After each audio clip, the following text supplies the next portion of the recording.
Ұлы дала мұрагерлері республикалық форум аясында 2019 жылдың 16 қарашасы күні Қарағанды қаласының номері 81 жалпы білім беретін орта мектебінде ата-аналар қоғамдастығына және педагогикалық еңбек ардагерлеріне арналған шеберлік сыныптары өткізілді. Іс-шараға мектеп өте жауапкершілікпен дайындалып, бүгінгі жұмыс ата-аналарды тіркеп, олардың маршрут парағын алуынан басталды. Мектептің бірінші қабатында шеберлер қаласы жас ата-аналар мектебі көрмесі ұйымдастырылып, Сарыарқа күйлері ансамблі форумға қатысушыларды әсем күймен қарсы алды. Барлық ата-аналарға жаңартылған білім мазмұны жүктеу аймағында материалдарын көшіріп алу мүмкіндігі жасалды. Продолжая эстафету городского отдела образования, уже второй день наш город погружен в прекрасный проект «Ұлы дала мұрагерлері». Наша школа также принимает активное участие в нем. Мы показываем работу 8 площадок, которые помогают родителям ознакомиться с особенностями обновленного содержания образования и также его приемами, транслируя опыт ниш. В них помимо педагогического коллектива принимают активное участие сами родители.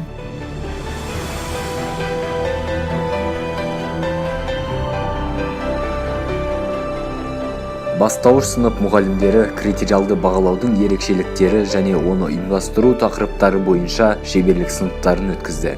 Ата-аналар оқушы рөлінде болып, қызықты әдістерді тәжірибе жүзінде қолданып көрді. Ұстаздар әртүрлі тәсілдер арқылы жаңартылған бағдарлама бойынша мәселелерді талқылап, ата-аналардың сұрақтарына жауап берді.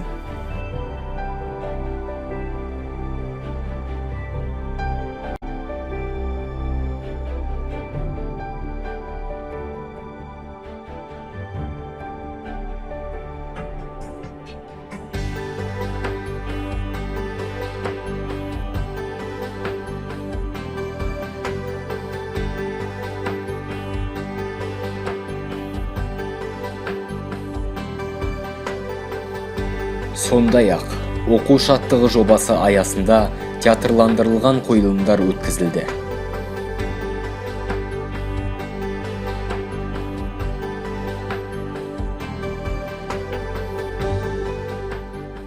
Оқу шаттығы жобасы аясында 3 жылдық жасалынған жұмыстарға ата-аналармен бірлесе отырып есеп берілді. Бұның негізгі мақсаты отбасы мен жанұя мен мектептің ынтымақтастығы. Яғни отбасында баланы ата-ана кітап оқуға баулу, қазақи ұлттық тұрғыда баланы тәрбиелеу, әсіресе тіл мәдениетін ұстануға, тіл тазалығын сақтауға, ұлттық рухты баланың бойына сіңіруге ата-аналар өте жақсы атсалысты.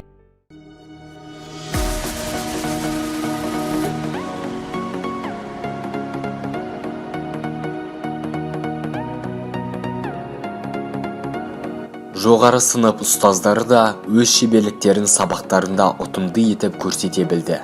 Олар критериалды бағалау технологияларын ата-аналарға түсінікті тілде жеткізе алды.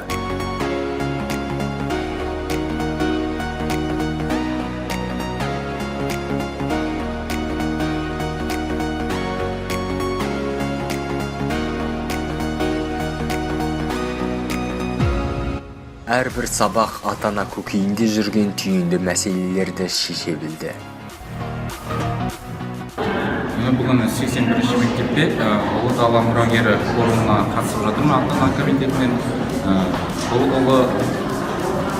дала мұрагері форумындағы көрсетіліп жатқан көрмелер, балалар мен мұғалімдердің араласындағы білім әдістемелерін көрсетуі, жаңартылған білім мазмұнын бағалау үлестік көрсетілімдер көрсетіліп жатыр.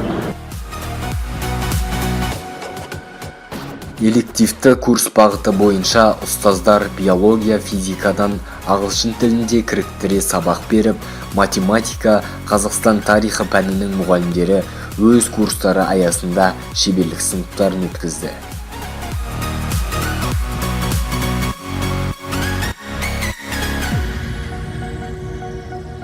Тіл үйрету орталығында ұстаздар ағылшын, орыс, қазақ тілдерін үйрету тәжірибесін көрсетті.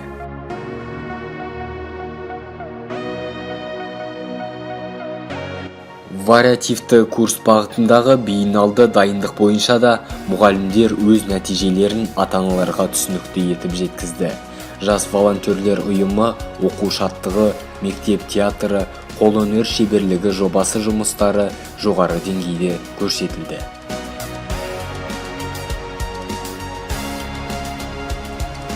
Толеранттылық және қарым-қатынас дағдыларын қалыптастыру тақырыбында шеберлік сағаттары өтті.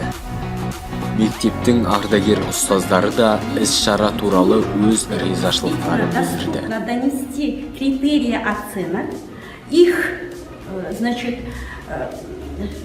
оценивание родители не понимают, а сегодня с таким удовольствием родители поучаствовали в этом форуме. Нужно сказать, что форум прошел очень интересно, потому что очень интересные выставки детей, поделки родителей, поделки детей.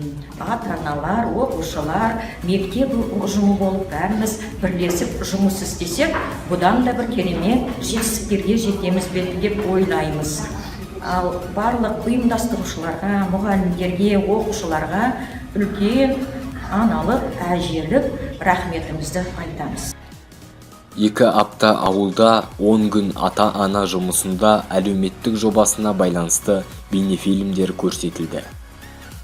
10 күн ата-ана жұмысында және 2 апта ауылда деген жоба өткізілген болатын. Сол жобаның жеңімпазы Дидарұлы Айтбай кешегі күні жастар стадионында өзінің еңбегін көрсетті.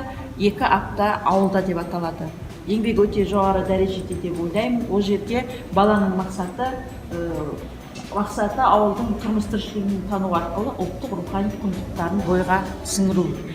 Нәтижесінде баламыз жаңағы қала балаларымен ауыл балаларының еңбектерін салыстырды. Және ауыл балаларының да қала балалардан білімдерінің кем еместігін байқады. Енді өзіміздің мектепішілік іс-шараға келетін болсақ, бүгінгі күні ата-аналарымыздың 80%-ға жуығы келді деп сенімді түрде айтуға болады. Барлықтарының көңіл-күйлері жақсы. Біздің ұстаздарымыз шеберлік сыныптарын өте жақсы дәрежеде өткізді.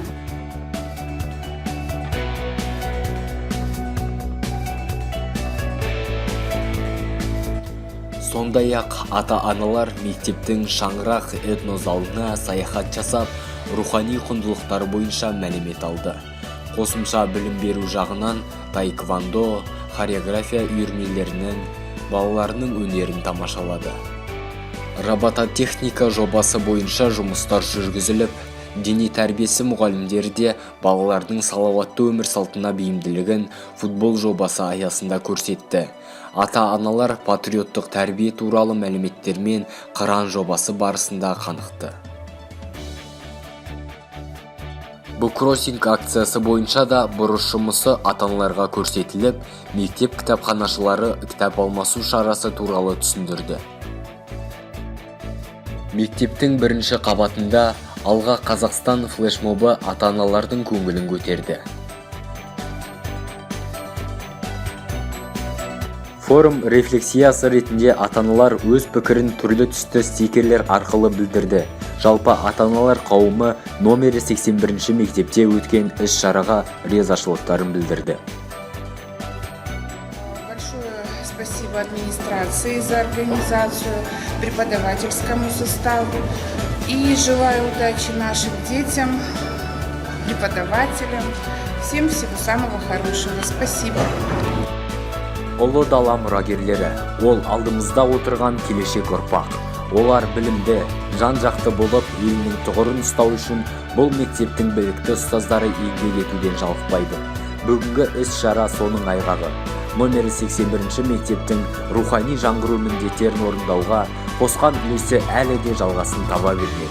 Істеріңізге тек сәттілік, ұстаздар.